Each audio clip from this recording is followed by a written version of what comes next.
Sí. Bueno, damos comienzo hoy 29 de septiembre a una nueva charla dentro del proyecto de actividades del Círculo de Cultura de Podemos Cantabria.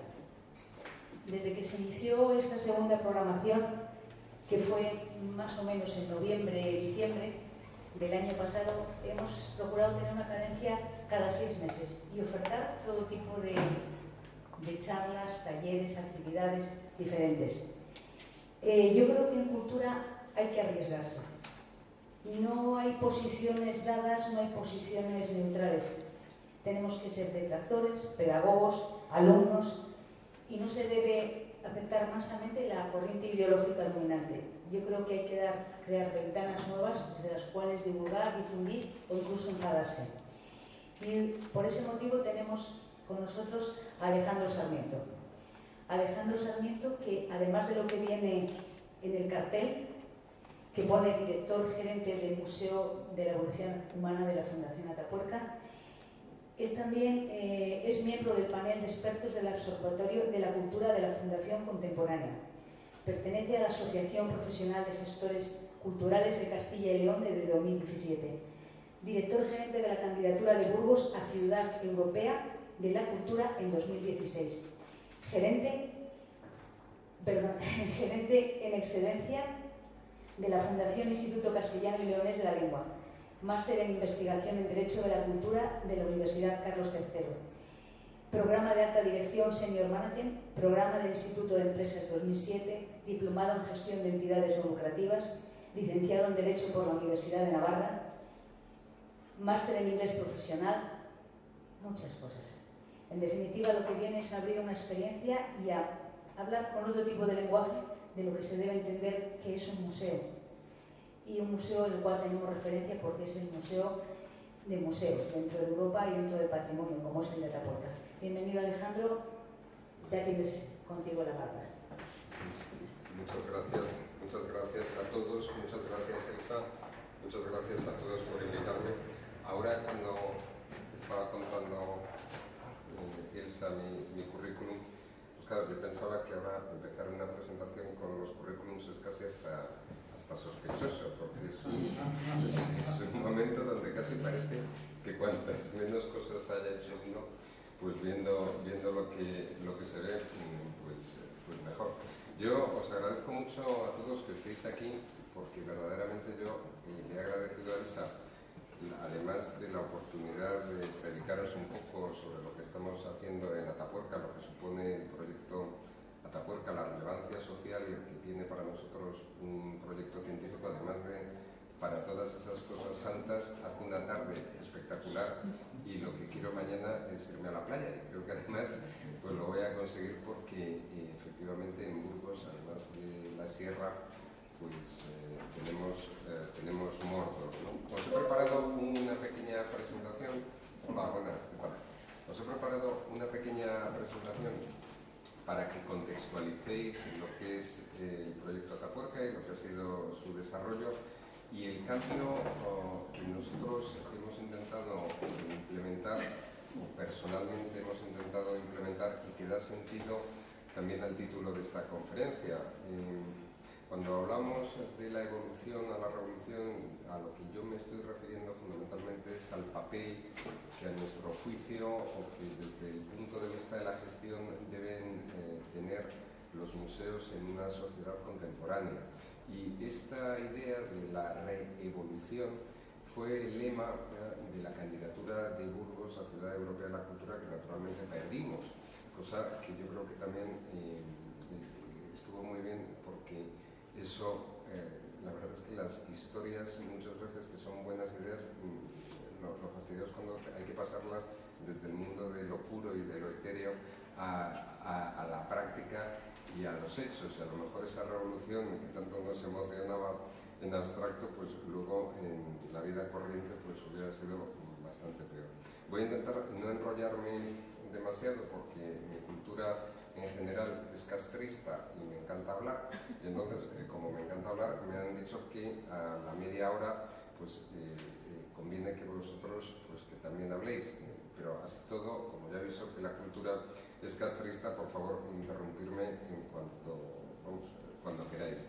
Bueno, hay una serie de ideas que con carácter previo a la charla y con carácter previo a las ideas que yo os quiero dar sobre el modelo y la visión que tiene el sistema de Atapuerca hoy, están las ideas que subyacen. Es decir, nosotros creemos que la cultura efectivamente, además de ser un capital simbólico, es una herramienta de gestión. Y esto yo lo quiero enlazar con otra idea muy importante, que es cómo en cultura, al final, a mi juicio, lo más importante, o muchas de las cosas que son más importantes, son simbólicas.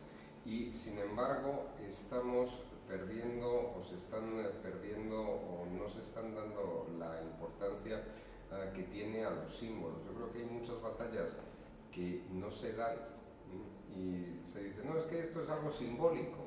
Bueno, pues es que en lo simbólico, en muchísimas ocasiones, al final está la verdad, y por eso los símbolos pues son tan importantes. Pero junto a eso, la cultura, no podemos olvidar que ahora mismo es también una herramienta, y puede ser una herramienta de transformación social, y es una herramienta también para hacer ciudad, para educar, para promover una sociedad del conocimiento. Entonces, dentro de las 4 dimensiones en las cuales nosotros en el sistema Atapuerca vemos el fenómeno cultural, la cultura y el territorio, la cultura y la economía, la cultura y la cohesión social, la cultura y la gobernanza, nosotros nos hemos centrado en un vector que es la cultura y el territorio, intentando situar la cultura como un eje central del desarrollo de nuestra ciudad, y donde entendemos que nuestro museo, que debe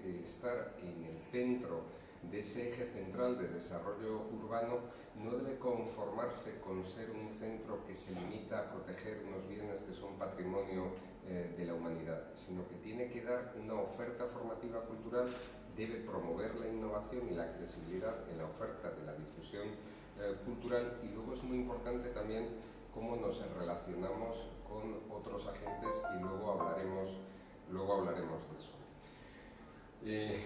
Nosotros, yo actualmente dirijo y soy el gerente del sistema Atapuerca. ¿Y qué es el sistema Atapuerca? Pues el sistema Atapuerca es un invento de la administración de la comunidad para articular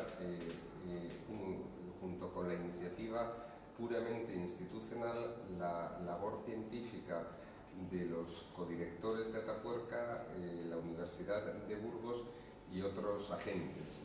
Os iré hablando de ello, y yo me atrevo a definirlo como un modelo de gobernanza. Naturalmente, el sistema Atapuerca es me atrevo a decirlo, un proyecto inacabado, porque siendo creado por un decreto de la Junta de Castilla y León, no hemos conseguido obtener personalidad jurídica. Bueno, quizás así sea mejor.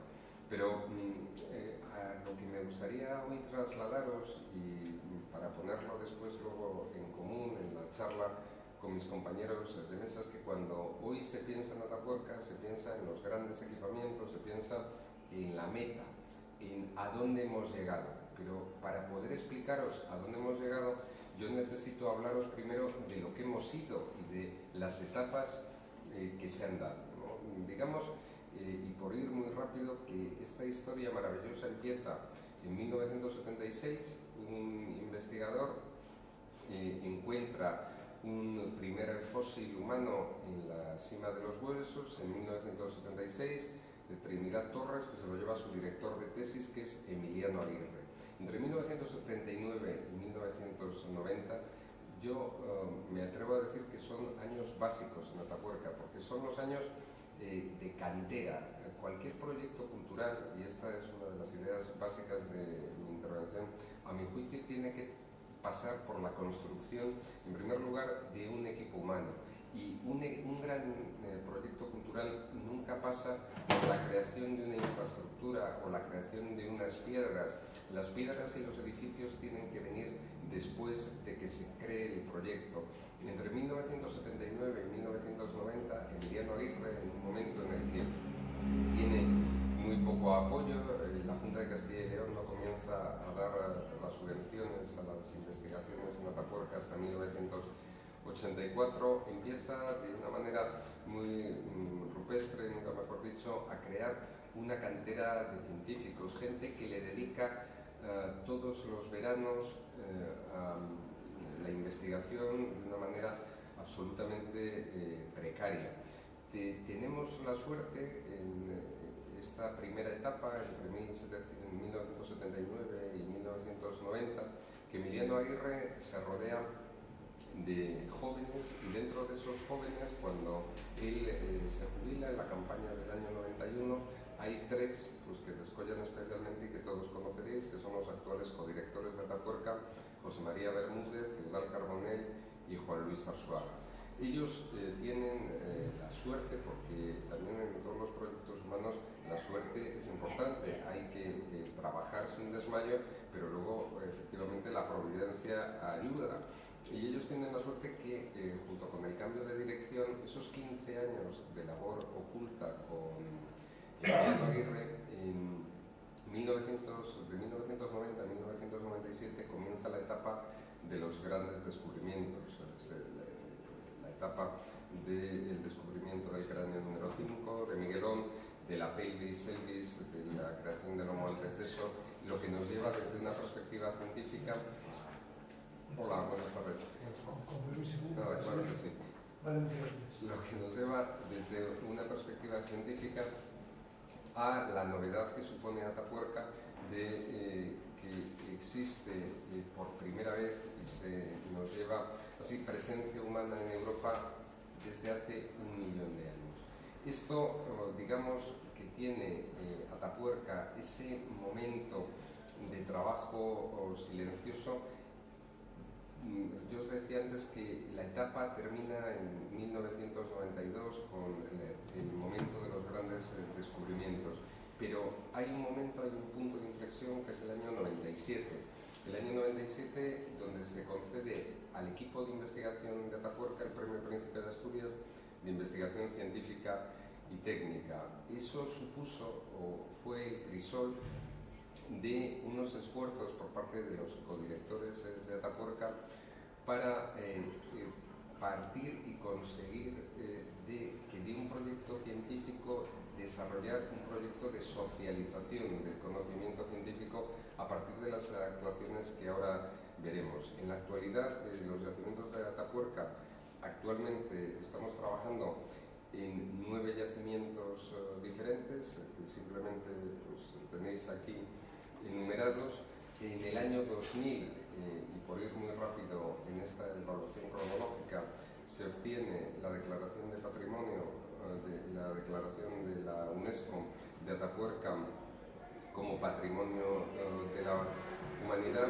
Continúa durante esta etapa las publicaciones en Nature y las grandes exposiciones, pero ¿cómo se ha llegado hasta aquí? Pues se ha llegado hasta aquí porque de un gran proyecto científico lo que entendieron los codirectores de Atapuerca, tanto Juan Luis Arzuaga, Eudal Carbonell como José María Bermúdez, es que un proyecto, por muy científico que sea, debe traspasar las trincheras de las universidades y no debe tenerse miedo a la socialización del mismo, no debe partirse de apriorismos de esto no lo va a entender nuestra ciudadanía. A mí esta foto que veis aquí me gusta muchísimo porque significa como en el año 93, al año siguiente, en la primera presentación del cráneo 5, no se hace en Burgos, no se hace en la universidad, se hace en la sierra, se hace entre la propia población local, que es una de las claves del éxito de Atapuerca. Nosotros, este empeño de socialización del conocimiento se ha desarrollado desde el inicio. Desde el principio se realizaron jornadas de puertas abiertas. Hemos de decir que el apoyo de la ciudadanía siempre es el que condiciona la respuesta de la administración. No puede existir una respuesta de la administración si no existe un apoyo previo de la ciudadanía, y aquí pues nos encontramos como desde el principio actuaciones como que la propia Fundación Atapuerca tuviera su sede en la Sierra de Atapuerca, que la idea de que las ruedas de prensa de Atapuerca no se realicen en la ciudad, que estaba a 9 kilómetros, sino en la propia sierra, para que fuera señal del compromiso local, pues eso cristalizó junto con el afán por predicar, que antes hablaba con los contertulios como todos los que estamos en Atapuerca pues nos sentimos parte de un proyecto muy ilusionante y que a todas las partes donde nos llaman nos encanta venir a contarlo. En la etapa de las grandes exposiciones itinerantes que luego siguió con las exposiciones internacionales, demandó que a partir del año 93, y esto viene a colación con otros problemas que tenéis aquí, que bueno, en otra charla comentamos, desde que en el año 93 tuvimos los primeros grandes hallazgos, ya surge la idea de la creación de un museo de la evolución humana. En el año 93, por primera vez, se registra en las Cortes de Castilla y León la idea de la necesidad de hacer un museo de la evolución humana. Museo de la evolución humana que no se inaugura hasta el año 2010 y que para gestionar ese museo de la evolución humana pues se crea una realidad administrativa que es el sistema Atapuerca, cultura de la evolución. Ahora bien, a mí, una vez que nos hemos situado un poco en lo que es el proyecto Atapuerca como proyecto científico, sí que me gusta analizar fundamentalmente lo que ha supuesto desde el año 2013, yo me incorporo al proyecto, nuestra reflexión sobre el papel del museo en una sociedad. La dirección científica de nuestro centro, del Museo de la Evolución Humana, la tiene Juan Luis Arzuaga y yo tengo la inmensa suerte de trabajar con él. Yo vengo de la gestión cultural, de la gestión administrativa, y a nosotros lo que nos parece es que el papel de los museos en el siglo XXI, un papel que tradicionalmente se ha escrito a la conservación y a la difusión de bienes que son patrimonio de la humanidad o que tienen la naturaleza de bienes patrimoniales, pues hoy en día esa función que es importante realmente puede ser algo modesta. Y nosotros entendemos que en el día de hoy el papel fundamental de un museo es generar diálogos, es generar una actividad de lo que llamamos transferencia del conocimiento, y que a lo que tenemos que tender es que el museo no sea una pirámide a la que se va a adorar huesos, como es nuestro caso, siendo un museo de ciencia, sino que sea un museo vivo, que sea un museo abierto, que sea un museo donde la ciudadanía pueda promover y plantear actividades diferentes y que estén insertas dentro de una programación.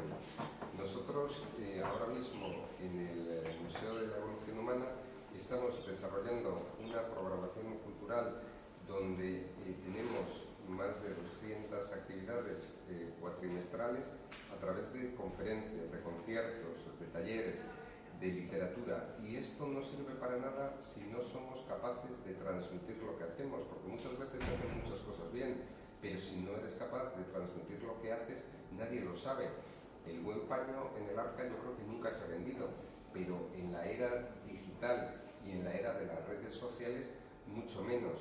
Nosotros en 2016 teníamos 82.000 seguidores en redes sociales, hoy pasamos los 100.000.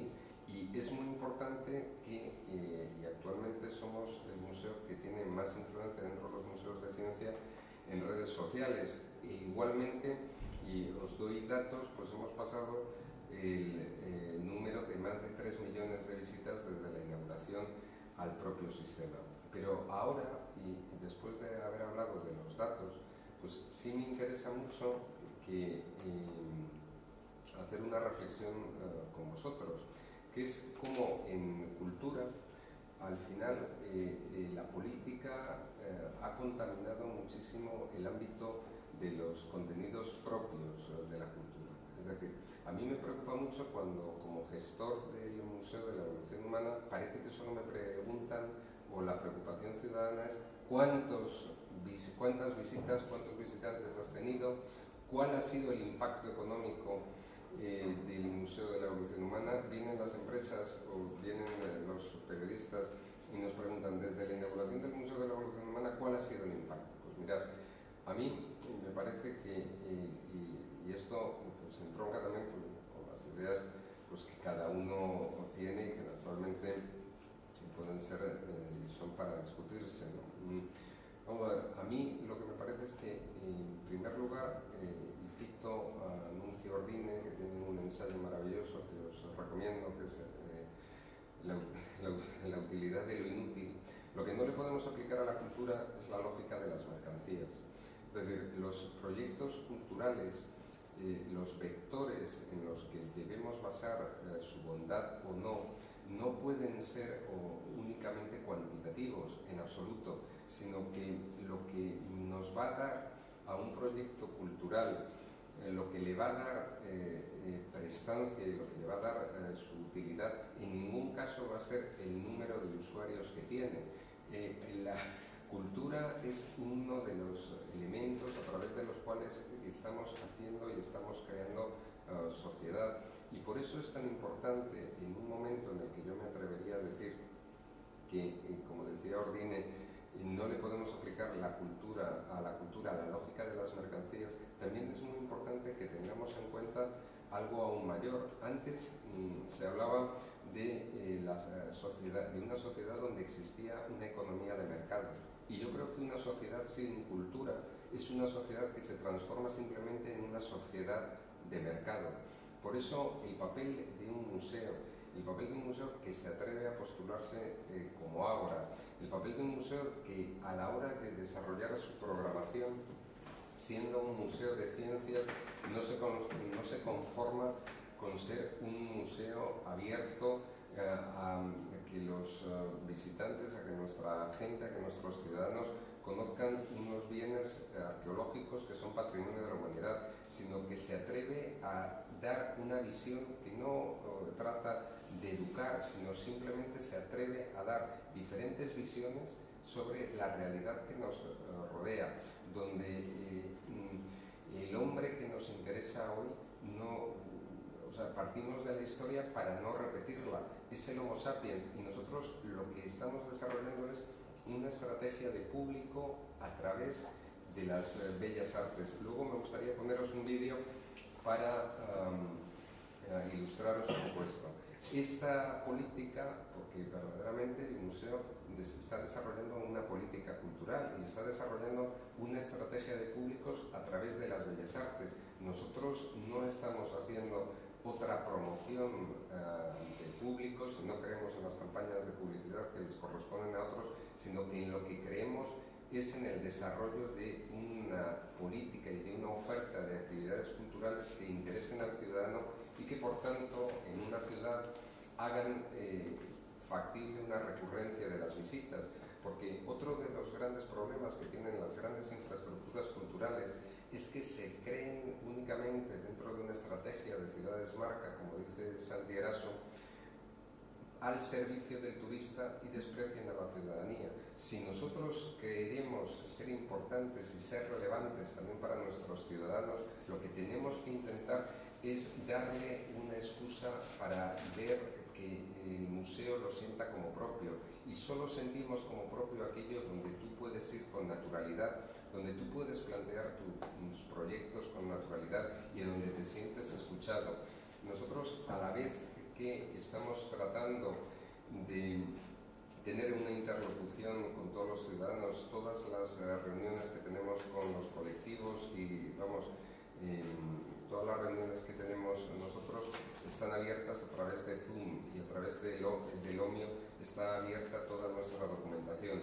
También tenemos un espacio junto con las salas expositivas donde está abierto a la interactuación con las asociaciones y con las entidades de Burgos. Eso lo que nos hace es pues, que entidades como Google pues, nos hayan elegido ahora para participar como uno de los 50 museos pues, más importantes del mundo, Y bueno, pues a mí lo que me gustaría es hablar ahora con vosotros sobre el modelo. No sé si puedo poneros, a ver si se pone un vídeo sobre lo que os contaba, porque este ordenador es nuevo para mí y a ver si se oye.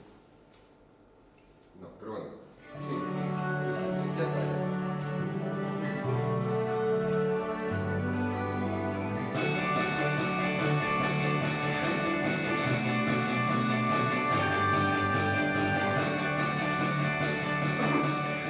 En 1978 se iniciaron los trabajos sistemáticos en los yacimientos de la Sierra de Atapuerca. Desde entonces y hasta ahora se han sucedido diferentes campañas de excavaciones que han permitido descubrir fósiles humanos de más de 1 millón de años de antigüedad, lo que está permitiendo reconstruir la evolución del ser humano en el continente europeo. Estos restos fósiles han sido localizados en los diferentes yacimientos de la sierra, como la cima del Elefante, la Gran Dolina o la cima de los Huesos, donde se descubrió el primer fósil humano en 1976 y donde en 1992 se encontró el cráneo 5, conocido popularmente como Miguelón, en honor a Miguel Indurain, conservado en su totalidad.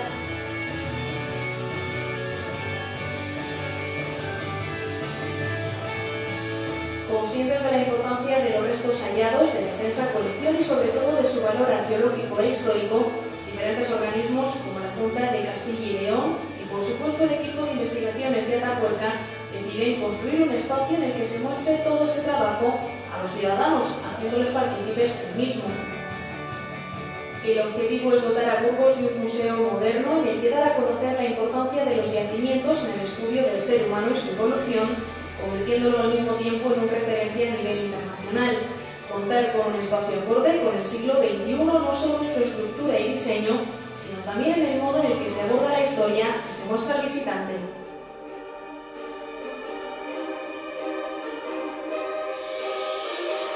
El sistema Atapuerca Cultura de Evolución, conocido como el SACE, es un sistema dependiente de la Consejería de Cultura y Turismo de la Junta de Castilla y León, creado para la gestión integrada de los centros y equipos con el objetivo de poner en valor los yacimientos arqueológicos de la Sierra de Atapuerca. Está constituido por el Museo de la Evolución Humana, el Centro de Acceso a los Yacimientos situado en la localidad de Beas de Cuarros, el Centro de Arqueología Experimental ubicado a las afueras de Atapuerca, los yacimientos de gran relevancia histórica y arqueológica dotados de estructuras adaptadas a estos espacios con el objetivo de protegerlos y permitir el trabajo en ellos.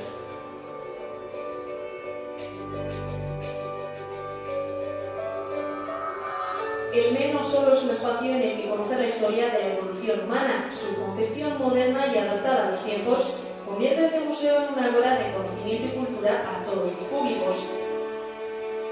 Con el objetivo de darse a conocer y mostrar la amplia programación con la que cuenta, el museo tiene perfiles en las principales plataformas online del momento.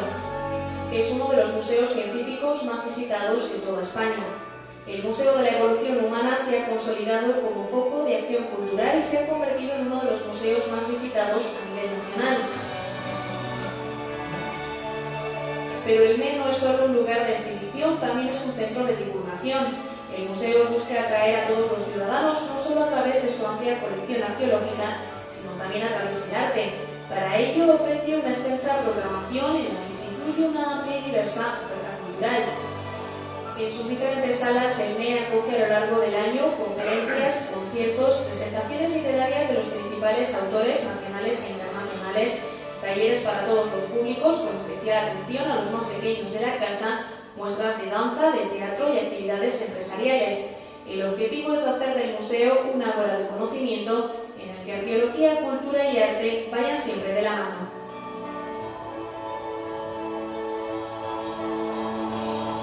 Como recompensa al esfuerzo que el equipo ha realizado en los últimos años para convertir al museo en un espacio de referencia a nivel nacional e internacional, en los últimos años el ME ha recibido diferentes distinciones y ha sido seleccionado para participar en proyectos de gran relevancia a nivel internacional. El Museo de la Evolución Humana consiguió situarse en 2015 entre las instituciones culturales mejor valoradas y con mejor programación, según el Observatorio de la Cultura. Décadas de trabajo. innovación y descubrimientos. Años de dedicación reflejados en un museo pensado para los ciudadanos. Un museo de la historia, con la mirada del futuro.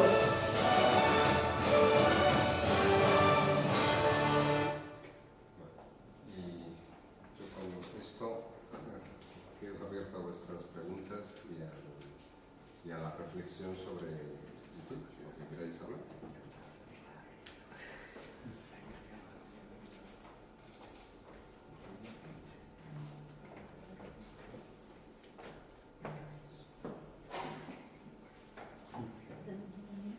Sí, vale. Bueno, yo no sé si me hace falta micrófono. ¿Sí? No, Sí. es que habíamos pensado primero en presentar a la visión que se tiene desde Cantabria, de esto mismo que ha hablado él. Desde luego ha sido espectacular la forma que nos tienes de transmitir lo que sería deseable, por lo menos por aquí. Entonces vamos a pedir la participación de los dos compañeros. Lino Mantecón, que Lino Mantecón viene como un decano del Colegio de la Educación y Profesionales de la Cultura en Cantabria, miembro del Grupo Alceda de Hispania Nostra, lleva más de 15 años de arqueólogo, ha trabajado en el proyecto de Cincho, en Cabrera de los Moros, también en proyectos para la Fundación Botín, por ejemplo Santa María de Varello, de la Torre del Infantado en Potes, el yacimiento de Camesa de Bolledo y muchos más a lo largo de toda Cantabria. También ha participado en catálogos municipales, cartas arqueológicas de Cantabria, la parte medieval, etc. Y por otro lado, Ángel Astorti, arqueólogo, también perteneciente al Colegio de la Educación y Profesionales de Cantabria. Ha fundado la empresa Tanea, que lleva trabajando en arqueología más de 20 años. Proviene también de los grupos de investigación tanto en Cantabria, Deusto y la Complutense. Está en funciones como director de PECA, de la Plataforma de Empresas Culturales de Cantabria, y tiene como líneas la arqueología pública y el desarrollo rural a través de todos estos proyectos culturales de arqueología. Muchas gracias. Pues gracias a vosotros por invitarnos y a vosotros por estar aquí. Vale, me he preparado aquí un par de cosas. Bueno, pues nada, yo vengo a la representación de este colegio, muy poco conocida en Cantabria, la verdad es que... Perdón.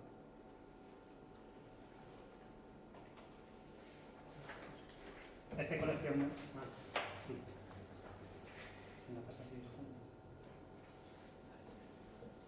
que es el Colegio Oficial de Docentes y Profesionales de la Cultura, pero que tiene ese subtítulo tan largo y tan poco entendido. Bueno, vengo aquí a hablar principalmente de personas, que son los que representamos, y bueno, quería también aprovechar algunas de las cosas que ha dicho Alejandro, que me ha gustado mucho, que es lo que pasó en 1993, he dicho, ¿no? Cuando, en 1993, cuando deciden presentar los resultados arqueológicos en el propio pueblo. Es decir, es fundamental que entendamos que la cultura parte de las personas, ¿sí? Y no al revés, porque muchas veces cuando vamos a hablar de cultura parece que es como un ente que tenemos que conservar, pero no sabemos por qué. Es porque forma parte de nuestra identidad, ¿no? Y esa identidad hay que cultivarla en la propia sociedad de la que parte y de la que pertenece ese patrimonio. El colegio que represento es fundamentalmente un colegio de trabajadores de la cultura. Me gusta mucho poner este artículo de la Constitución porque creo que es fundamental y nadie lo conoce. Es el artículo 46 y que dice que los poderes públicos garantizarán la conservación y promoverán el enriquecimiento del patrimonio histórico, cultural y artístico de los pueblos de España y de los bienes que lo integran, cualquiera que sea su régimen jurídico y su titularidad. Es decir, que en España es el Estado el que debe realizar esta función. El patrimonio arqueológico, además, tiene digamos, otra caracterización que son bienes de dominio público, lo que quiere decir que es el Estado, en este caso las autonomías que tienen transferidas las competencias, a quienes corresponde lo que decía antes el artículo de la Constitución, es decir, la tutela, la conservación y la promoción. En este caso, por ejemplo, también en Cantabria, los ayuntamientos tienen que ejercer también estas labores. ¿Qué es lo que pasa? Que este modelo yo creo que sinceramente no funciona. No está funcionando. Por ejemplo, vemos aquí en Cantabria lo que ocurre, esto está sacado de los presupuestos de este año, y vemos un poco cuáles son las inversiones que van a destinar a la arqueología. Salvo eso que venga en la parte de abajo, que es el futuro proyecto del MUPAC y el centro de interpretación que quieren abrir en Puente Viesgo, pero como antes hablábamos con Elsa, son fachadas. Se arreglan las fachadas, pero lo que son las habitaciones, los baños y todo lo que es el interior y las personas que están dentro, está todo aquello, digamos, sin construir. Y vemos, por ejemplo, pues para arqueología se destina, ven ahí reflejado en azul, 50.000 euros. Para la Universidad de Cantabria 5.000, y si ven a la parte de abajo de todo, pues es paradójico que una vez sumando todas esas cantidades, una sola fundación que dedica a la música recibe mucho más que ese patrimonio arqueológico del que hablamos. ¿Qué les pasa a los arqueólogos? Pues que con la crisis, la inversión en patrimonio cultural se ha reducido casi hasta niveles vergonzosos en Cantabria. Es decir, no se invierte nada, absolutamente nada. Y lo peor es que se desatiende todo lo que tenemos. Por ejemplo, no se hacen catálogos, no se autorizan los que existen, y es fundamental que existan esos catálogos. Para proteger hay que conocer. Existen muchos catálogos en la consejería, pero no se difunden. Están en un armario y ellos los conocen, pero por ejemplo los ayuntamientos no saben lo que tienen. No tenemos personal suficiente en la administración. Como os decía antes, el personal es fundamental. No solo para ese retorno a la sociedad, sino que tiene que haber gente que trabaje para que todo este patrimonio esté bien protegido, bien investigado y conservado. Hay una cosa también curiosa en Cantabria, que es que hay muchas excavaciones arqueológicas, que la mayoría de ellas son gratuitas, es decir, las financian los propios investigadores. A veces la propia administración da 3.000 euros como una especie de ayuda, pero todo se hace con trabajo gratuito de los profesionales. No hay planes arqueológicos, incluso tampoco hay ningún plan digamos, de cultura. Y últimamente lo que estamos viendo es que cumplir la ley se convierte en un acto revolucionario. Es decir, que tenemos una ley de patrimonio que no se cumple. Bueno. Hay una cosa curiosa en Cantabria, que es que tenemos un nombre muy bonito, que deriva de un momento histórico de la época de la romanización. Tenemos incluso nuestro propio escudo con la estela de Cantabria, pero luego hay elementos que ni siquiera los promocionamos. Por ejemplo, hace poco hemos visto que Google ha puesto en su, ¿cómo se llaman? Los doodles, ¿no? Un logo este de Altamira, pues en Cantabria ni nos hemos enterado, es que era el 150 aniversario del descubrimiento de las cuevas. ¿Qué pasa con los museos? Pues, por ejemplo, Alejandro no lo ha dicho, pero en la otra conferencia que dio en el Ateneo... Tenía miedo de ser castellista. Sí. Pero a mí me pareció muy curioso que él nos hablaba de que tienen hasta unas 70 personas empleadas para investigaciones, en el propio museo. En el Centro Nacional de Investigación. Centro Nacional. Son muchas infraestructuras. En Cantabria no tenemos eso, no tenemos absolutamente nada. Como les decía, el trabajo que realizamos los arqueólogos casi siempre es gratuito. Por eso ponemos abajo que los museos, pues eso, que no deben ser separados de los yacimientos ni de la investigación, porque los museos se nutren de los yacimientos.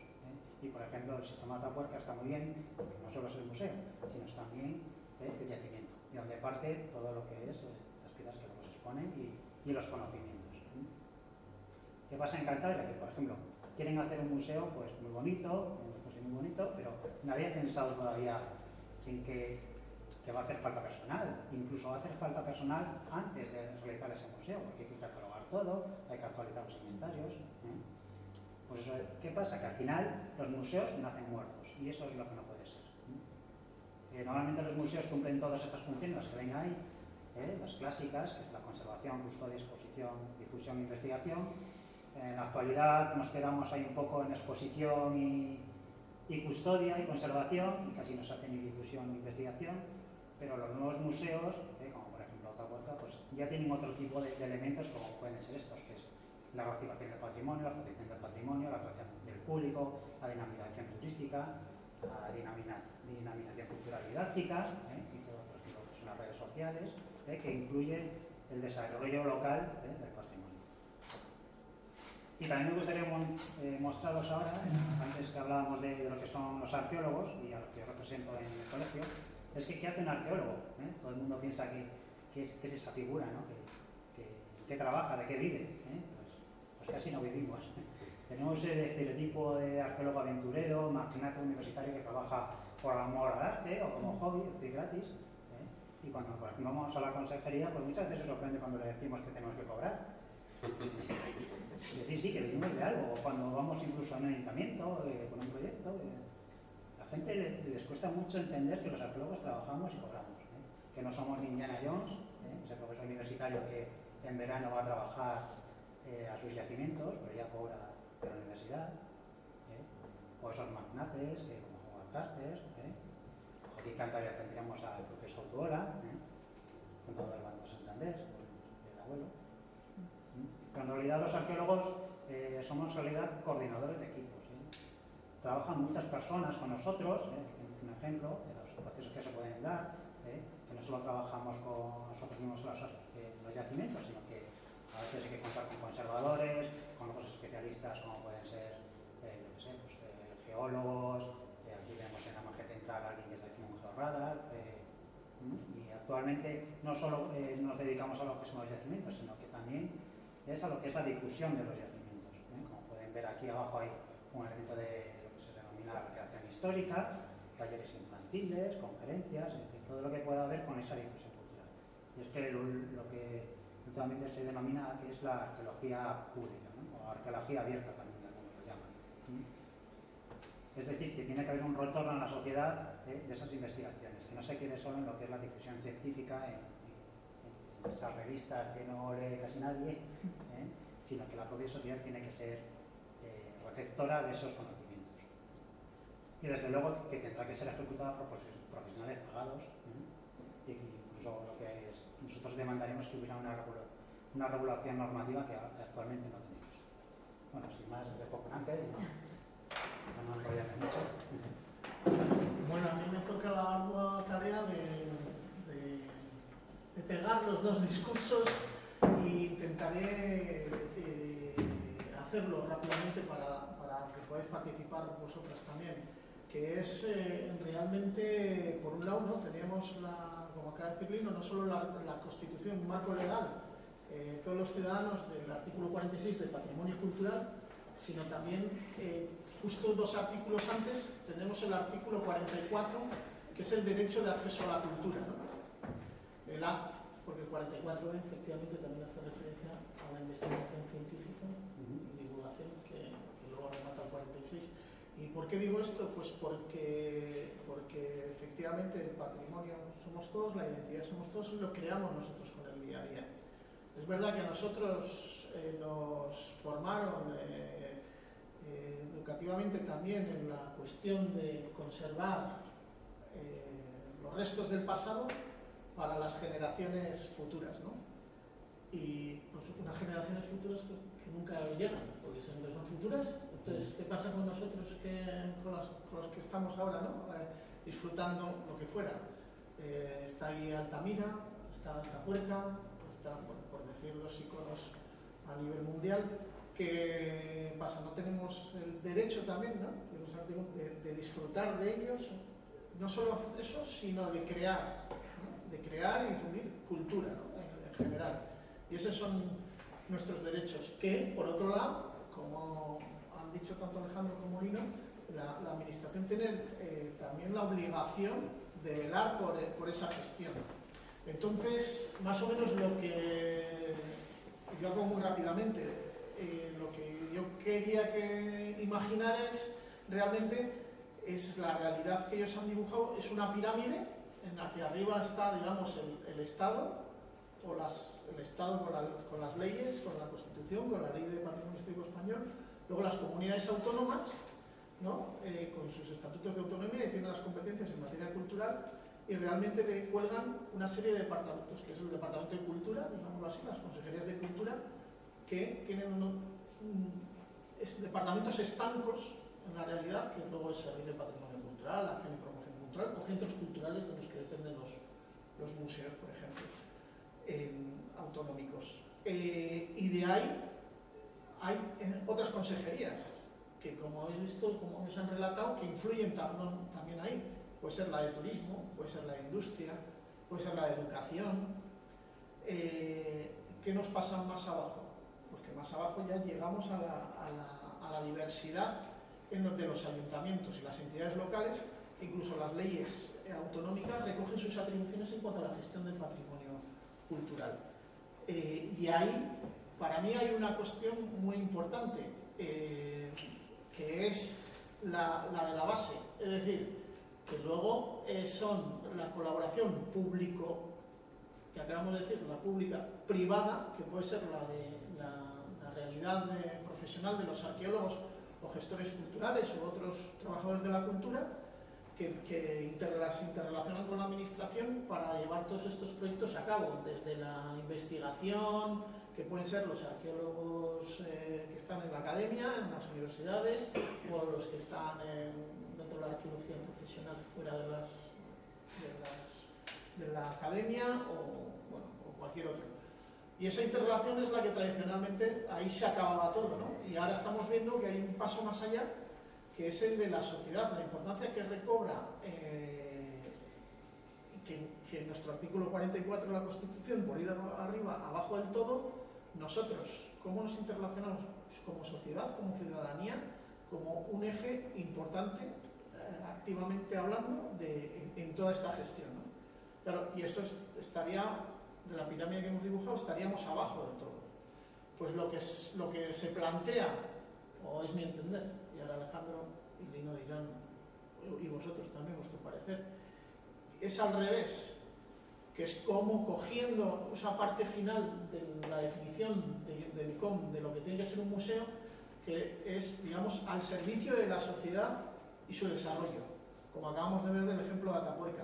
Es decir, con lo cual, realmente nosotros todos, porque en este dibujo rápido que he hecho estamos todos dibujados en esa pirámide, invirtamos la pirámide. Es decir, la ciudadanía y la sociedad hacia arriba, con la colaboración o la relación con lo público y lo privado. Luego la relación público-privado, y luego lo público, y en la puntita de la pirámide de abajo estará nuestro derecho a la cultura, de acceso a la cultura, o de investigación, o de protección y gestión del patrimonio cultural.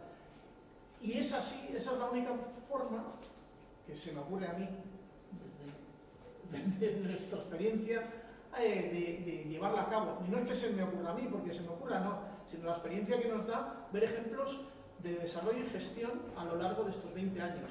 Y la realidad en el siglo XXI, porque estamos hablando de leyes, algunas decimonónicas, la mayor parte del siglo XX y durante la democracia, pero aún así estamos en una realidad diferente en el siglo XXI, en la que estamos demandando como sociedad y como ciudadanía ser activos en cuanto a la generación y gestión de cultura. Y yo creo que ahí, bueno, vosotros sois dos actores, pero vosotros sois más actores. Nos faltaría aquí otro actor que realmente es la institución, ¿no?, pública, digámoslo así, para tenernos a los 4 o 5 actores completos, mucho más principales, digamos, luego hay mucho más allá. Y entonces yo os querría hacer una pregunta una pregunta debate, ¿eh? O sea, yo creo que esto era un poco lo que se trataba, que intervengáis vosotros también. Pero a raíz de las presentaciones, el coste de ese, como no está ese actor que nos falta en las nuevas instituciones, desde vuestra experiencia en el sistema Atapuerca y todo el proyecto, museo, CENIE, sociedad, espacio abierto al ágora que llamáis vosotros y demás, ¿cuáles han sido los principales? Ha habido mucho trabajo detrás para convencer a los responsables políticos de las instituciones para implantar este modelo. ¿Ha sido fácil, difícil? ¿Cómo habéis saltado los obstáculos? ¿O no los habéis saltado? ¿Los habéis rodeado? Yo creo que más que una pregunta, pues esto, la respuesta que te puedes llevar es prácticamente una conferencia, o un testamento, ¿no? Vamos a ver, antes lo decía en la presentación, que lo importante en Atapuerca es que es una historia de 40 años. Esta chapa que llevo aquí en las solapas que este año cumplimos 40 años del proyecto Atapuerca.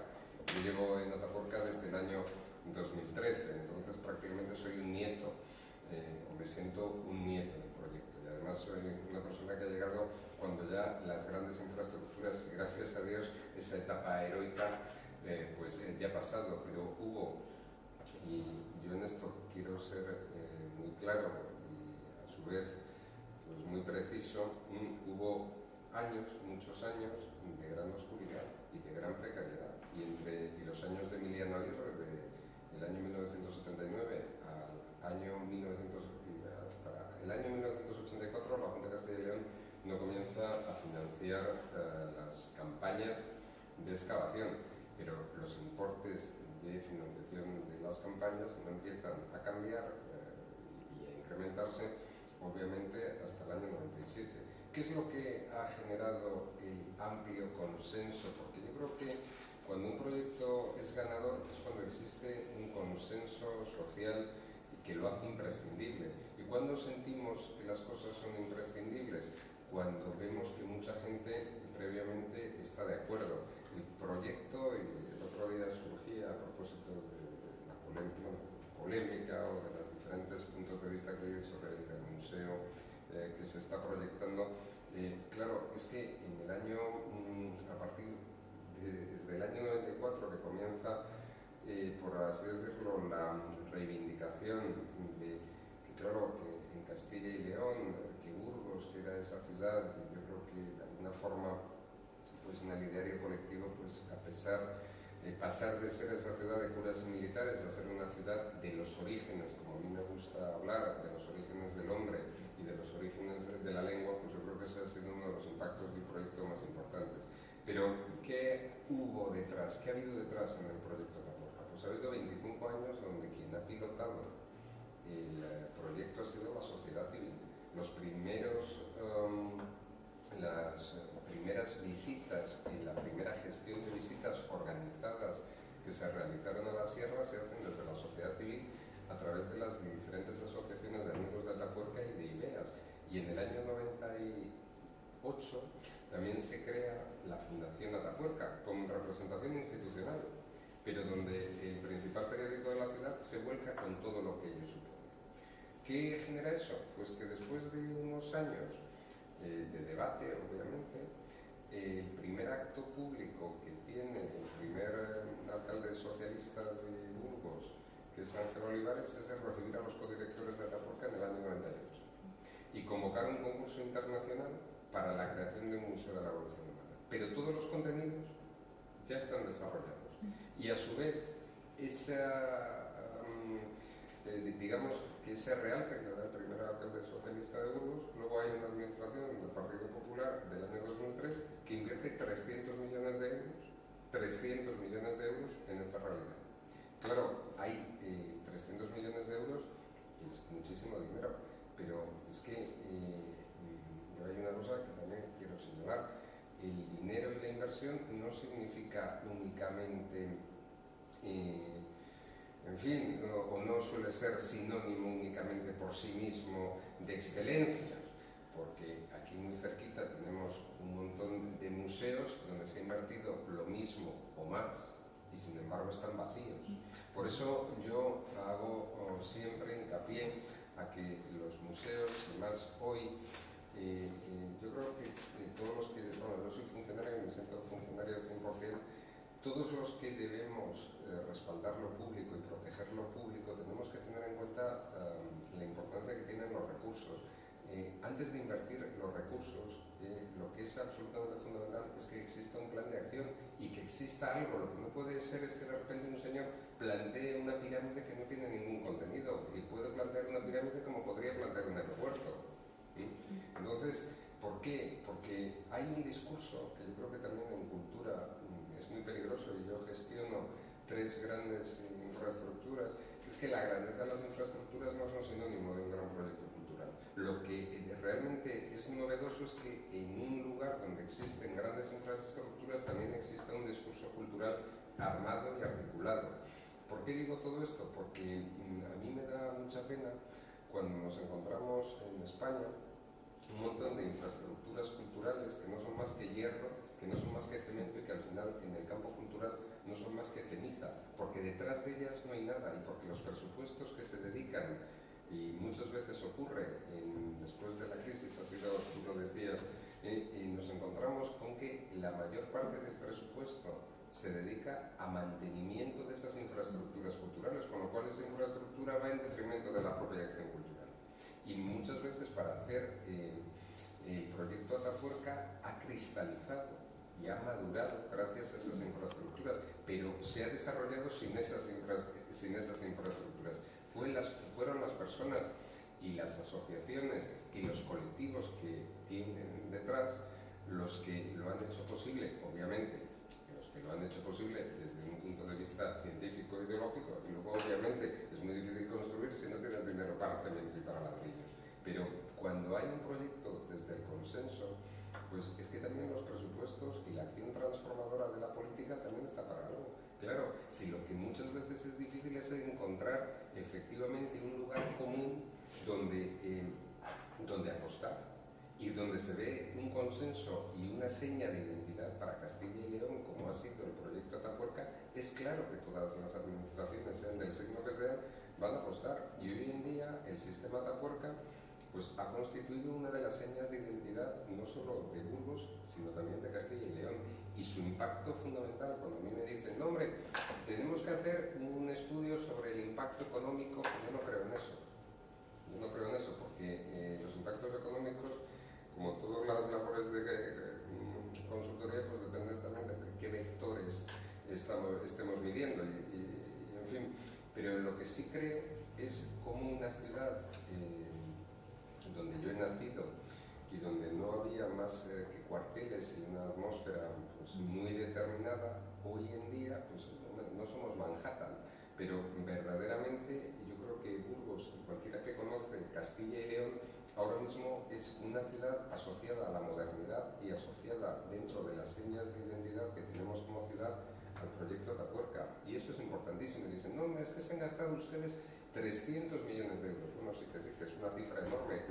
Y la Junta de Castilla y León, y no se hubiera sido posible si no se hubiera hecho esa apuesta, pero vean, que es que en cultura parece que nos tenemos que avergonzar porque se haya hecho esa inversión, pero es que en cualquier otra consejería 300 millones de euros, pues es que no es tanto. Y el mismo público o la misma ciudadanía que dice, hombre, es que 300 millones de euros, qué barbaridad, pues hola, no es mucho más que el fichaje de Neymar. Claro, es que hay que empezar a explicarlo las claves, porque es que a mí, claro, yo también soy coordinador de la Asociación de Gestores Culturales y las gestores. No es que en Atapuerca tenéis mucho dinero, bueno, vamos a ver, se ha invertido mucho dinero y hemos desarrollado un gran proyecto. Y nos esforzamos en desarrollar un gran proyecto con la responsabilidad que tenemos ahora mismo de desarrollar un gran proyecto. Pero nuestra gran apuesta es, y has dicho algo muy interesante hablando de pirámides, yo creo que los museos, que lo ha contado también muy bien mi compañero, tienen un papel tradicional, que es la conservación y la preservación, pero junto con eso tienen también un papel actual, y su papel actual es crear sociedad, y crear sociedad a través de una mirada, que si me dejáis luego os cuento cuál es la mirada que yo creo que tiene que tener. Y una de las primeras tareas del museo es derribar sus muros, y por eso nosotros decimos que no somos una pirámide a la que viene la gente a adorar unos huesos.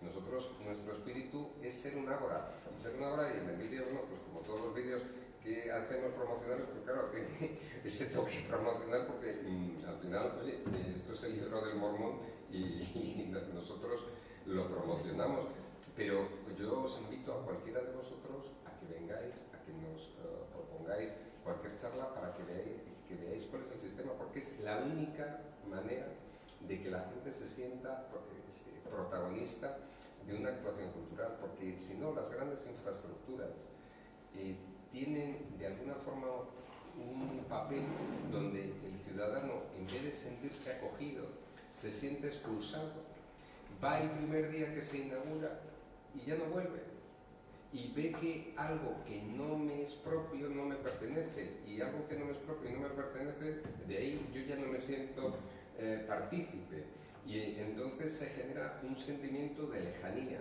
Y para combatir eso, la única forma es entablar una relación de diálogo, y ese es el gran reto de lo que estamos haciendo. Pero hay también un aspecto que no a vosotros, que también, sino a los proyectos, grandes proyectos culturales que salen, que es efectivamente o es que tienes mucho dinero o tienes un gran producto con un gran descubrimiento y sobre eso parece que es lo único en lo que está basado, o se han cruzado, se han alineado los astros y es totalmente suerte que hagas tu proyecto, porque mira, yo tengo una cosa parecida y realmente, efectivamente, estamos intentando con una fórmula mágica, en este caso aplicar a Cantabria, ¿no?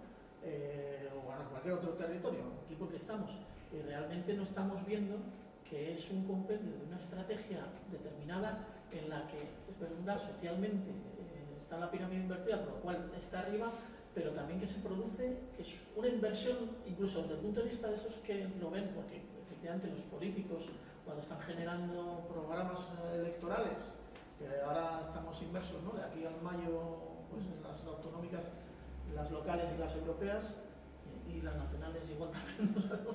Pero que realmente ahí tienen que decir, oye, pues esta inversión, ¿a dónde va? Este tiene un retorno, bueno, pero es que efectivamente es un retorno social, es un desarrollo local, es evidente lo que acabas de decir, y luego que no se nos olvide, porque ellos hablan de números, pero yo sí te he entendido, tú también has un desarrollo que es, a lo largo del discurso que has dado, que la cultura es transformadora, es desarrollo en grado de libertad, que eso es el más importante muchas veces, que son valores que no cuentan en política. Es que yo creo que a mí me pone muy nervioso que parece que ahora los gestores culturales y los responsables de los museos, pues parece que tenemos que justificar nuestra labor y tenemos que justificar la bondad de los proyectos a través de cifras pues abracadabarantes, de visitas, de impactos, de seguidores, ¿no?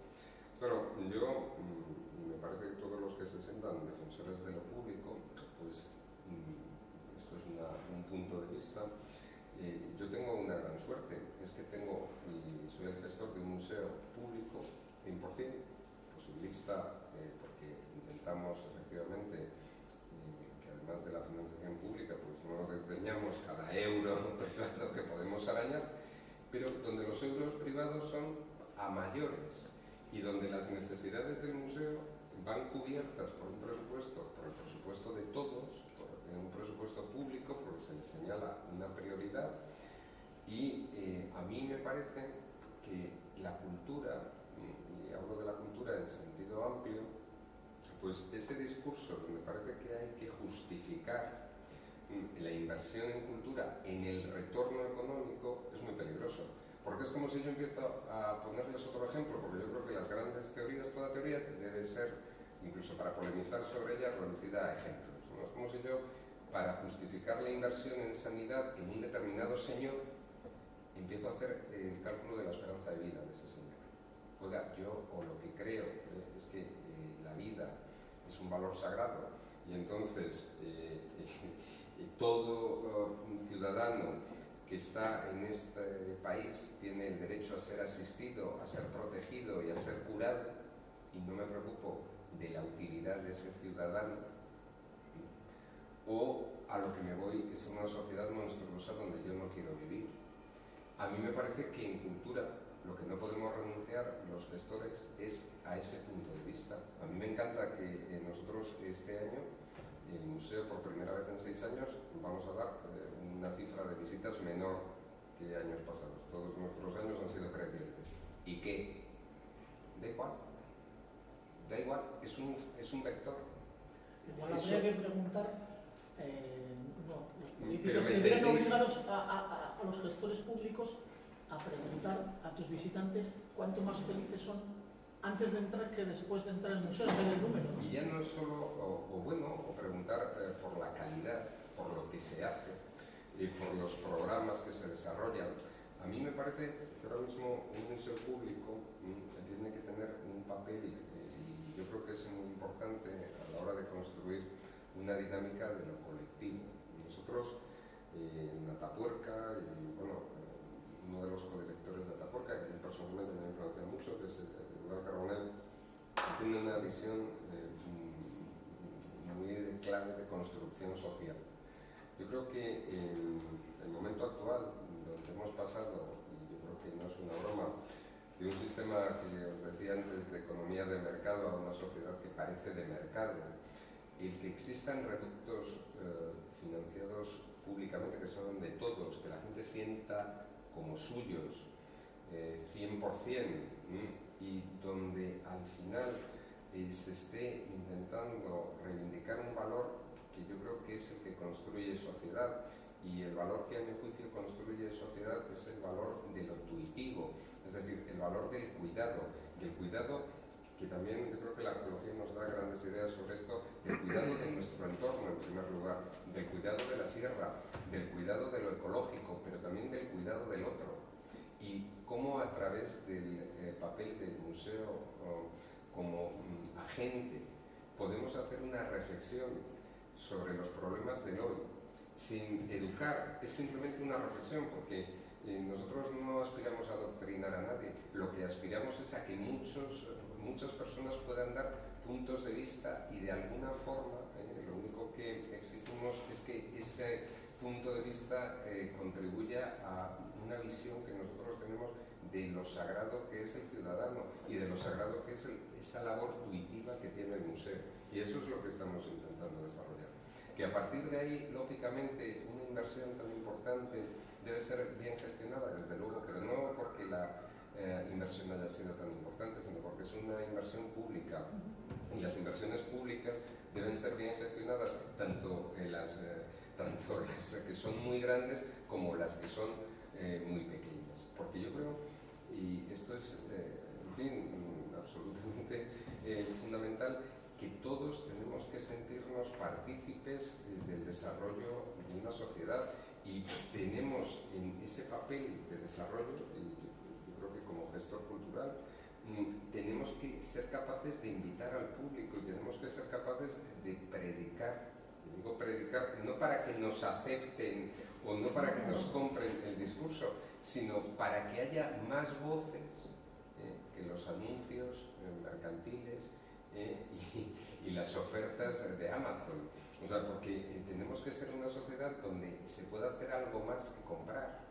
Y yo creo que reivindicar eso es lo que nos corresponde, no solo a los museos de ciencia, no solo a los museos de arte, sino que lo que tenemos que intentar es desarrollar eso que antes se llamaban humanidades, eso que antes buscaba la conciencia y el espíritu de las personas, eso que antes se llamaba buscar las emociones, para no quedarnos únicamente en lo material, porque una sociedad que al final solo está mercantilizada y solo se nutre de parámetros materiales, es una sociedad que pronto, cuando uno de sus ciudadanos vaya a la sanidad pública y demande un tratamiento, se le apliquen criterios mercantiles para aplicarle ese tratamiento, y nos empecemos a preguntar cuál es la utilidad de esa vida. Y yo creo que la cultura, como espacio de convivencia, como espacio de creación de ciudadanía, es el valor fundamental que impedirá todo eso. Si no, pues lo mercantil arrasará con todo. Coincido contigo, yo creo que los tres trabajamos en esto precisamente porque nos apasiona esto que quieres decir, que es transformar nuestro entorno y ayudar a los demás. Entonces, como la propia palabra indica, pues ahora habrá que daros a vosotros la voz para que nos trasladéis vuestras opiniones. Muy bien. Bueno, en primer lugar agradeceros a los tres por vuestra visión y bueno, por todo lo que nos sugerís, claro, para eso están estos encuentros, para que de lo que vosotros nos comentéis nos sugeráis cosas y bueno, pues modestamente a lo mejor también nos podemos sugerir algo, ¿no? Ha habido algunas cosas que me han llamado mucho la atención de la intervención de Alejandro, es sobre todo una idea fuerza, ¿no? La de que el proyecto cultural necesita cantera humana. Yo creo que es fundamental. Sin embargo, también has apuntado que la suerte juega también un papel importante en todo proyecto cultural. Y la reflexión mía es... En todo proyecto cultural y en todo proyecto humano. En todo proyecto humano, sí, por supuesto, evidentemente. Sí, pero estábamos hablando de los proyectos culturales. Pero a mí me viene la reflexión de si este carácter nuestro, en España no vamos a empezar a fustigarnos, pero lo trato de comparar con otras realidades que he podido observar. Este carácter nuestro en España hace que esas ideas, esos proyectos estén muy determinados por determinadas personas, o sea, que sean las ideas de las personas, en este caso los 3 directores científicos, que en la cabeza ya tenían claro cuál debería de ser el proyecto y que fueron capaces de, tras 25 años de oscuridad, como decías tú, y ir concitando, ¿no? Primero vamos a concitar a la ciudadanía para que haga suyo proyecto.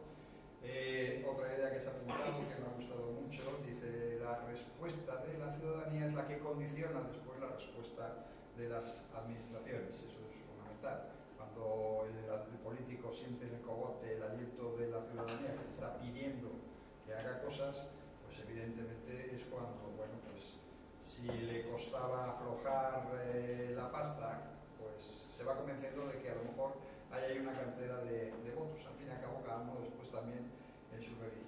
Pero eso, que esto esté tan condicionado por la personalidad de 3 personas en este caso, que son los que de alguna manera ponen en marcha el proyecto con una idea que tienen ellos. Sin embargo, esta idea, por ejemplo, de museo como ágora, que también es una idea muy atractiva, es decir, hay que hacer que el museo sea lo suficientemente atractivo para que el ciudadano, el que está todo el día allí, tenga las ganas de volver otra vez. A ver qué es lo nuevo que nos van a mostrar, o quiero volver a ver aquello otro que me llamó la atención, o que me gustó, o que concitó en mí la curiosidad. Sin embargo, eso, por ejemplo, cuando yo lo he observado como simple turista en el Museo de Historia Natural de Londres, sin embargo, me parece que es una idea que trasciende a que haya una idea genial de una persona, sino que ahí es la idea genial de un pueblo, que dice que es que el museo tiene que ser un lugar abierto. Una de las cosas que a mí más me sorprendieron la primera vez que visité ese museo es cómo iban las familias, los niños pequeños, los padres, con la merienda, a el museo, pero no como un lugar de adoración, sino como un lugar de encuentro y de... Un parque o un lugar donde, bueno, pues dejemos que todo eso que hay ahí que permee. Porque después también, ¿dónde está el valor económico de todo eso que aporta un museo, por ejemplo, como el vuestro, de cara a toda esa curiosidad que habéis sido capaces de despertar en mayores, en niños? ¿Eso quién lo cuantifica? ¿Eso quién lo mide? La única posibilidad de medirlo es si socialmente somos capaces de darnos cuenta de que eso es lo que crea sociedad, eso es lo que crea ciudadanía. Entonces, en ese sentido, por ejemplo, vamos a la realidad cántabra. Y la realidad cántabra del Museo de Prehistoria que nos quieren poner. No veo yo ese vector que indicas tú.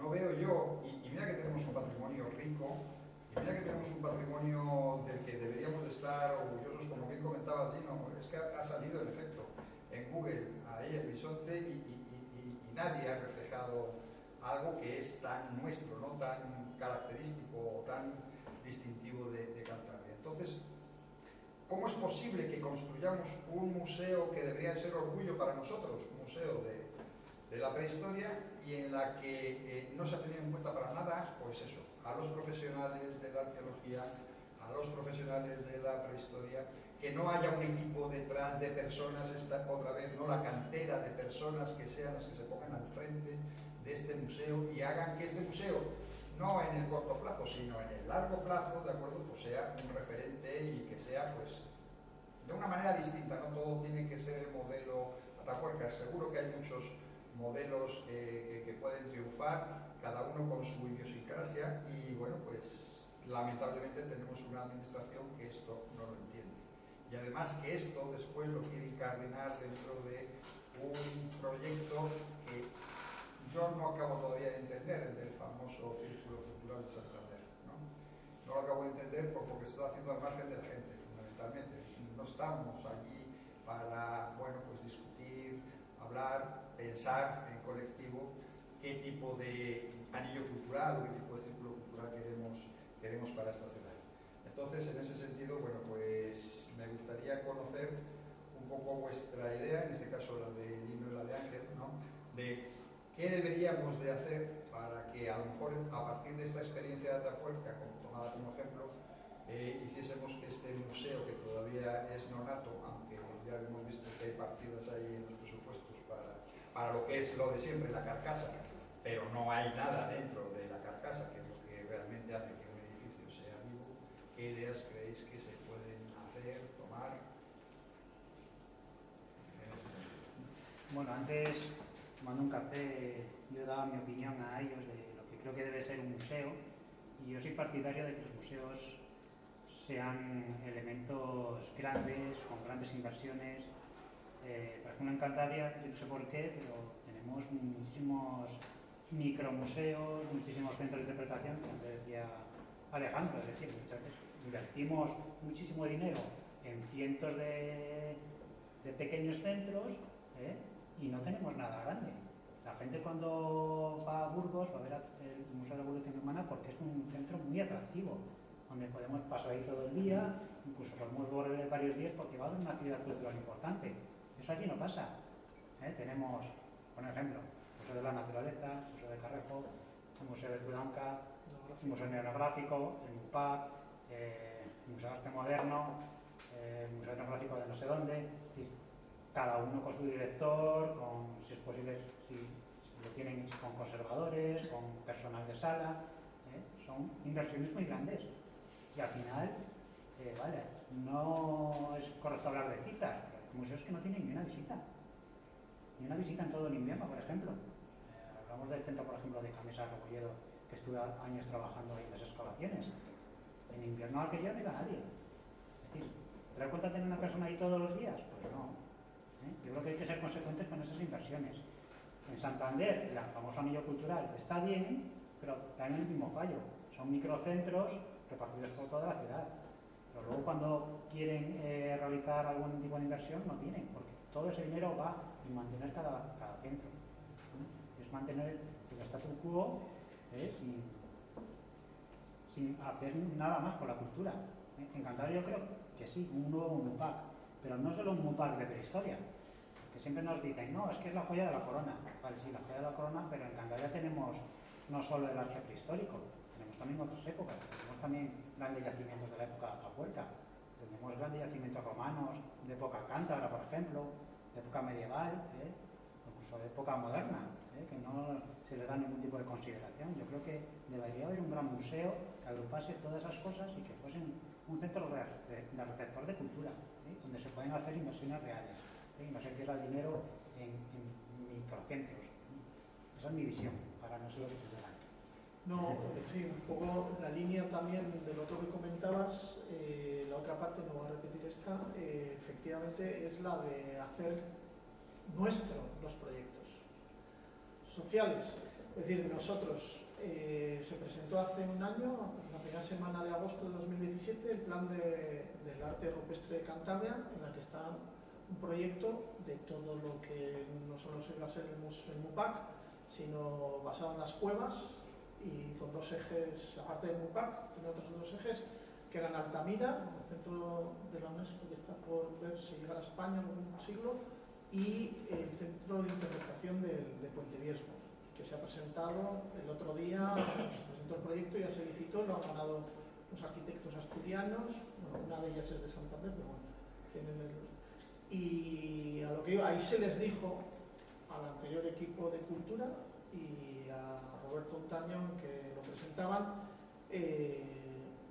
por parte de los profesionales, que efectivamente faltaban estas patas. Es decir, ese plan del arte rupestre solo era la pata de conservación y gestión de lo que tenemos. Vamos a mejorar las mediciones de gas radón, las cuestiones de conservación de las cuevas, las luces, la accesibilidad, etcétera. Entonces es inversión en infraestructuras, realmente. Bueno, cuando se les preguntó efectivamente bueno, habéis hablado con los ayuntamientos, habéis hablado con los vecinos de los pueblos en los que Ramales, que está en Colonia, Rionansa, Puente Viesgo, etcétera, ¿no? Todos, cada uno de ellos, pues no, pero ya hablaremos. ¿Habéis hablado incluso, yo que sé, con turismo? ¿Habéis hablado con asociaciones? No, bueno, nosotros estamos detrás de ahí para ver que eso suceda. Ahora hay un equipo nuevo que ha cambiado el MUPAC de sitio y ahora deciden que en vez de ir ahí va ahí. Da igual, nosotros estamos diciendo que nos da igual. O sea, el colegio que preside Lino les ha dicho que nosotros no nos vamos a meter en dónde, sino en el cómo, y el proyecto se puede llevar a cabo. Y que hay que abrir a la ciudadanía un aspecto. Es decir, ellos mismos, estoy hablando del gobierno de Cantabria, trajeron en esa época un curso de verano en la UIM, trajeron a los grandes gestores de Europa de centros como que se están formando. O sea, a los franceses de Lascaux y de l'Ariès, a los portugueses de Foscoa, estuvieron ingleses, estuvieron... Pues todos decían lo mismo que acaba de decir Alejandro. Alejandro, cada uno en su territorio, que era la implementación de la cuestión social y de la gente. Y claro, la pregunta que hice yo a Pascal Lar de l'Ariès es, bueno, ¿y eso cómo lo habéis logrado? O sea, ya no la teoría, sino pasemos a la práctica, ¿no? Que es casi la misma pregunta que le hemos hecho a Alejandro hoy. ¿Cómo lo habéis logrado? ¿No? Pues había una trayectoria, él no estaba ahí, pero Pascal, y todo esto sí. Es decir, que en los diálogos de desarrollo del proyecto entre instituciones y profesionales, es un poco sobre la pirámide que contaba, se dejaba la puerta abierta y unas sillas atrás para que entrase aquel que quisiera. Es más, si se le daba opción de voz, de hablar, y cuando se presentan los proyectos y se desarrollaban, por lo cual se metían siempre matices, aunque sean de color de desarrollo, que es un poco lo que nosotros hemos traído como ejemplo al gobierno y ya acabó en lo del anillo cultural para el Ayuntamiento de Santander, que es el ejemplo, y hemos traído a dos profesionales que gestionan del Ayuntamiento de Madrid, que es cómo hacen esa implicación y participación ciudadana, que es la participación ciudadana tan traída y manejada en todos los proyectos, que es las bibliotecas, cómo lo hacen con los arquitectos y con las asociaciones de vecinos, y luego los espacios públicos de gestión, como Matadero, etcétera, etcétera. Bueno, ya nos lo han explicado, y se lo han explicado al Ayuntamiento de Santander. Ahora nosotros vamos a estar detrás para que se aplique a la fábrica de creación, que se va a desarrollar el proyecto, se tiene que sacar concurso, un siglo de estos, a lo del anillo cultural. Ahora se va a hacer el proyecto de la catedral, ¿no? Es el que queda, y bueno, a ver si son capaces, y si no, pues solo nos quedará señalizar. Bueno, pues ustedes dijeron que este era el camino, que aceptaron y no lo han hecho, y estamos así un poco a nivel... Perdona. Yo sí quiero también centrar un poco el debate y también que nos preguntemos o que os preguntéis como sociedad cántabra, ¿qué estáis haciendo vosotros? ¿Qué puedo hacer yo? Y no, ¿qué estáis haciendo vosotros para conseguir ese objetivo? Es decir, por ejemplo, dentro de lo que fue la Atapuerca antes, pues el compañero lo que nos decía era, hombre, cómo influyen tres personas, ¿verdad? O de alguna forma, cómo es posible que tres personas hayan tenido tanta influencia. Bueno, yo creo que al final siempre en los momentos históricos, en diferentes momentos históricos, el papel que tienen figuras que luego son históricas es la de conseguir ser facilitadores o catalizadores de las inquietudes de otros muchos. Es decir, uno es más en la medida en que es capaz de, a través suyo, facilitar y catalizar pues el anhelo de muchos otros. Eso es lo que te hace a veces pues ser relevante tener una posición específica. Yo creo que los tres codirectores, y particularmente uno de ellos, que estuvo también en ese curso de verano de la UIM, que fue en 2014, de Feudal, y que, bueno, pues que es mi maestro, yo estoy haciendo mi tesis con él, él lo que consiguió muy bien es, vamos a ver, y hacía antes referencia a Lino, claro, un patrimonio arqueológico que está en la sierra, ¿cómo va a estar conectado con el museo? Eso es muy importante. Y a su vez, ese conocimiento científico no puede ser un arcano. Tenemos que desarrollar un modelo de socialización del conocimiento. Y esas visitas, ¿cómo las queremos hacer? ¿Qué modelo tienen? ¿Un modelo del todo a 100?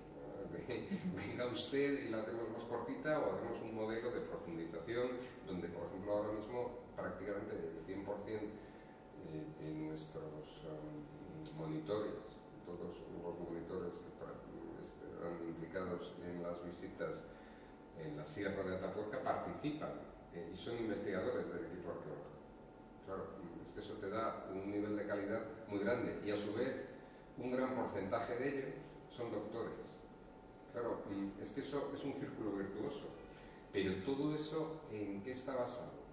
En que en el año 97, inmediatamente después de la concesión del Príncipe de Asturias, los codirectores, a través de las asociaciones que surgen en pueblos de Atapuerca, puede parecer no sé, que tiene un nombre mítico, pero es un ayuntamiento de 250 habitantes, que tiene un presupuesto de 100.000 euros. Y Beas de Juarros, pues tiene más habitantes porque es una localidad más del Alfoz de Burgos, pero tiene un presupuesto similar.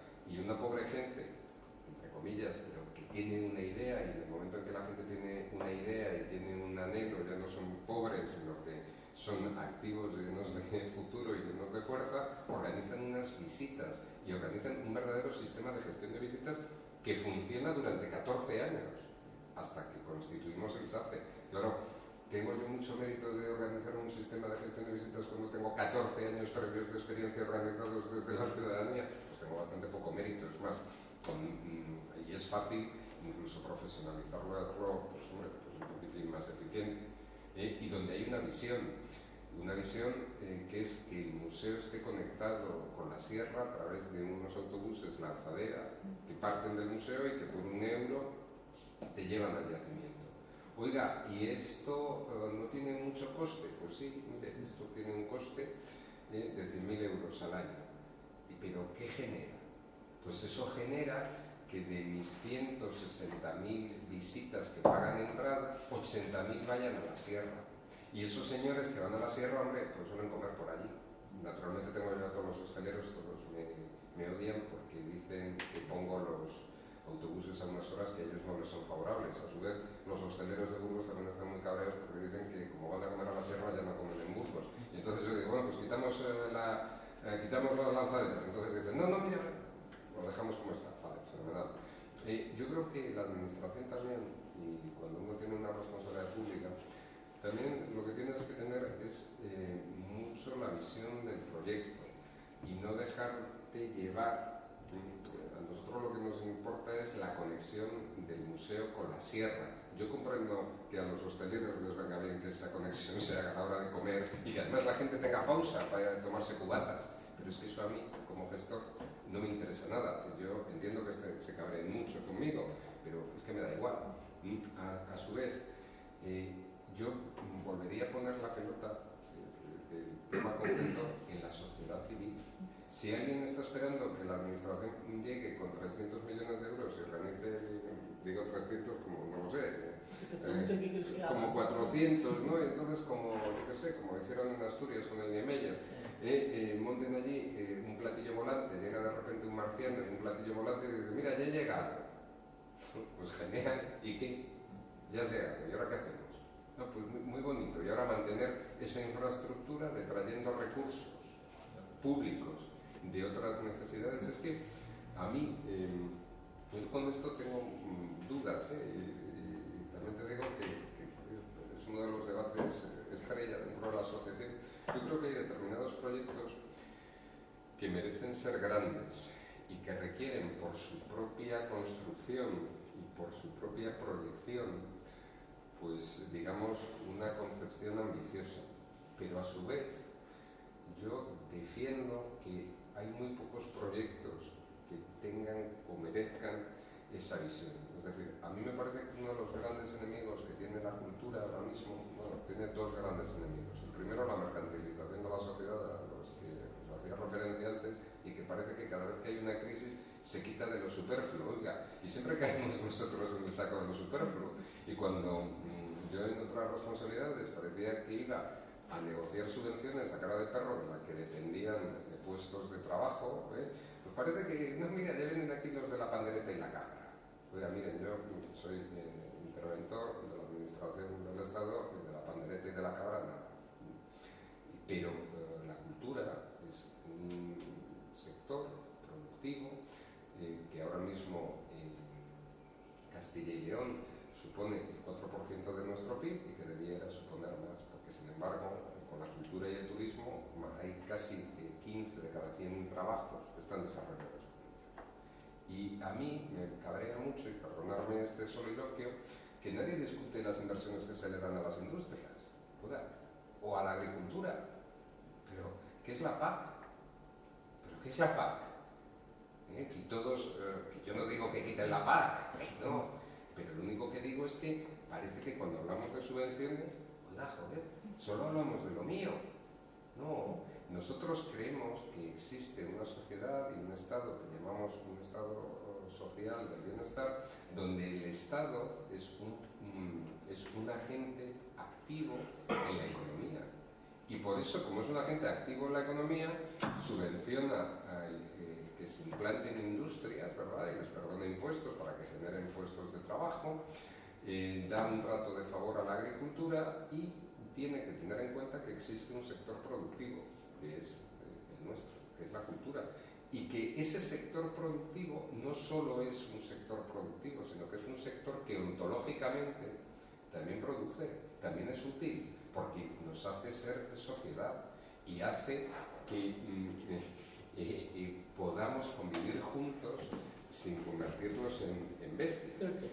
Y luego, y por terminar un poco, a mí me parece, y creo que es absolutamente fundamental, que la ciudadanía se articule a través de movimientos asociativos, porque los individuos, los esfuerzos de manera individual llevan a muy pocos sitios, pero la administración requiere interlocutores válidos.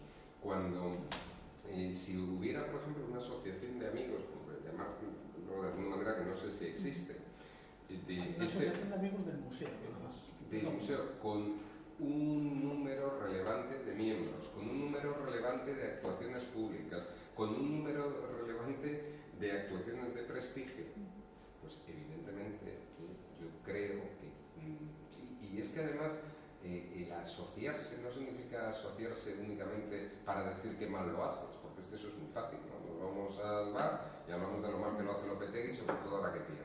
Crítica constructiva. No, es tú qué haces. Oiga, mire, yo soy capaz de articular un sistema de gestión de visitas a las cuevas a través de la asociación y además tal, y voy a demostrarle que con esta subvención voy a conseguir este resultado. Eso fue lo que se hizo en Taborca. Claro, a partir de ahí, pues hombre, ya es hablar con hechos. Cambian las cosas.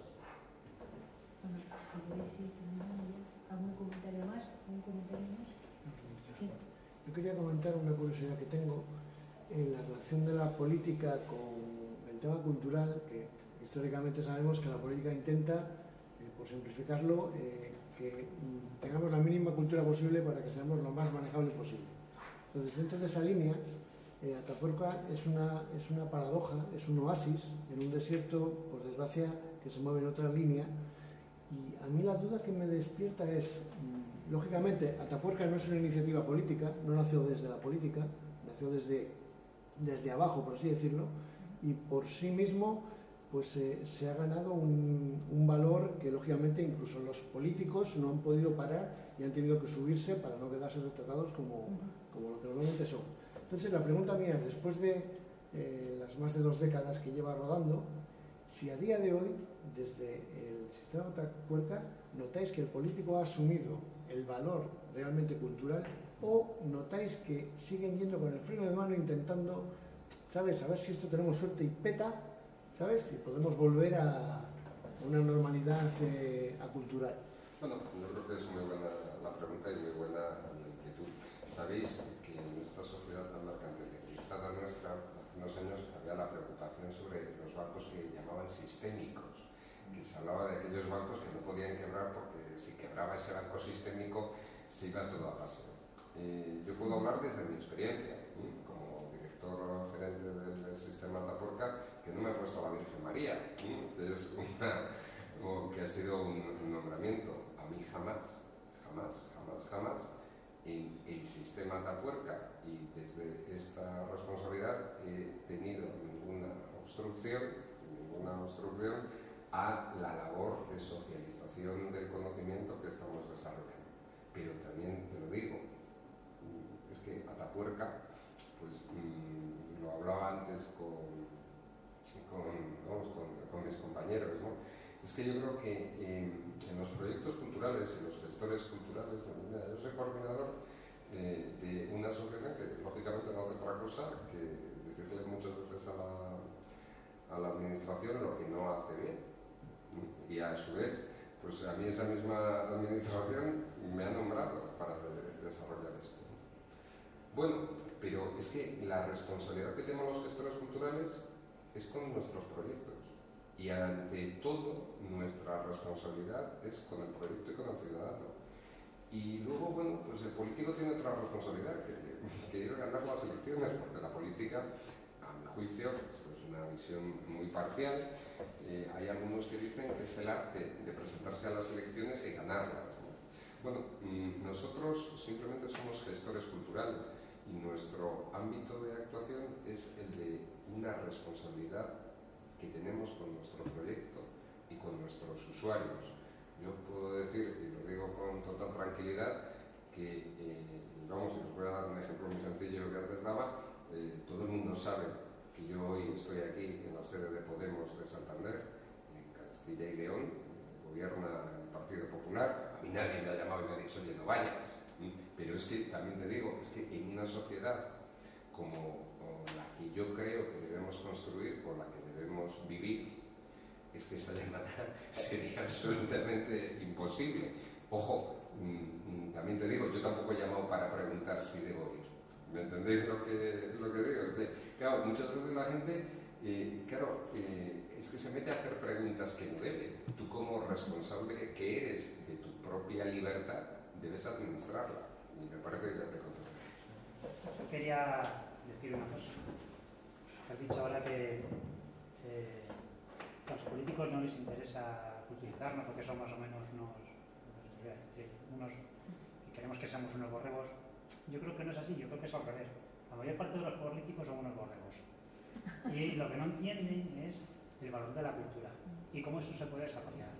Esos son unos ignorantes que no saben qué hacer con la cultura porque no lo entienden. Y cuando quieren hacer algún proyecto, pues pasan de él.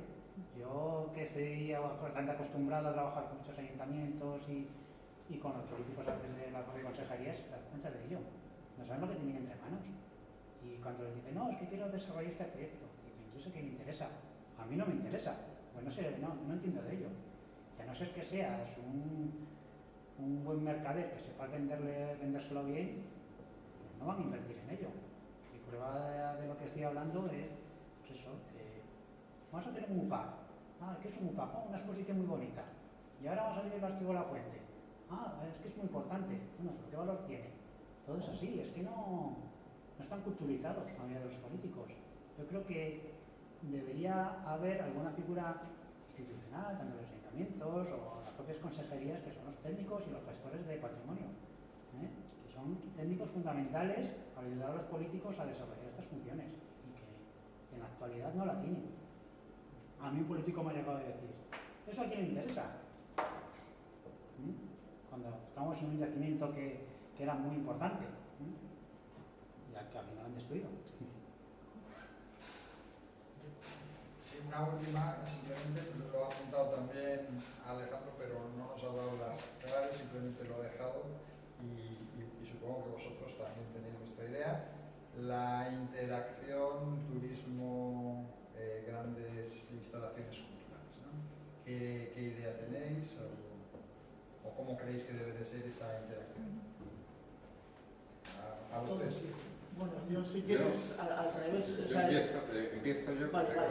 Pues mira, yo soy muy beligerante con este asunto y es uno de los temas que a mí me gusta mucho.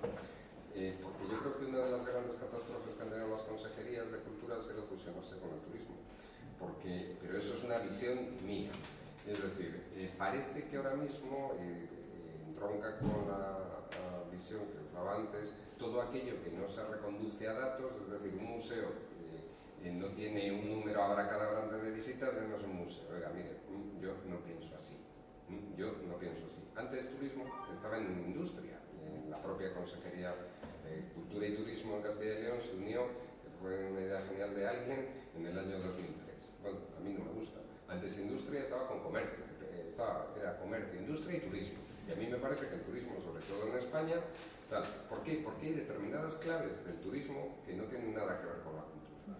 Eso es lo que me parece a mí. Ahora bien, ¿sería yo una persona responsable como director gerente de un sistema Atapuerca si descuidara que obviamente se ha hecho una inversión pública con fondos públicos que son de ustedes y no intentara obtener el máximo rendimiento de esa inversión y no intentara tener el mayor número de visitas posibles? Sí, pero no sería un director de un entramado cultural si lo único que me importara, a mi juicio, fueran las cifras de visitas. A mí lo que me importa es lo que hacemos y sobre todo algo que en cultura es muy importante, cómo lo hacemos. Eso a mí me importa muchísimo. No, es que trae mucha gente, no, voy a traer a la Pantoja. Pues oiga, mire, yo en el museo no llevo a la Pantoja para rellenar, y me parece muy bien, antes hemos estado en el bar de enfrente y estaban con la Pantoja toda hecha, que era una cosa que me ha llamado mucho la atención. Digo, oye, ¿cuánta entrada tiene la señora esta? Pero a lo que voy es que en eso hay mucho que discutir y es una pregunta muy buena. Algo, por ejemplo, nosotros en Atapuerca, el otro día Eudal ya dijo, hemos llevado a la sierra 80.000 personas. Ahora mismo, este año vamos a bajar 80.000 personas. Esa sierra, la sierra no aguanta, o no aguanta el entorno si llevamos más de 100.000. Tenemos que empezar a pensar cómo vamos a generar un numerus clausus. ¿Esa visión es muy compatible con el turismo? No, pero es una visión muy responsable sobre el entorno y sobre la preservación y sobre la labor tuitiva, que antes os hablaba, que a mi juicio un gestor debe desarrollar en la sociedad.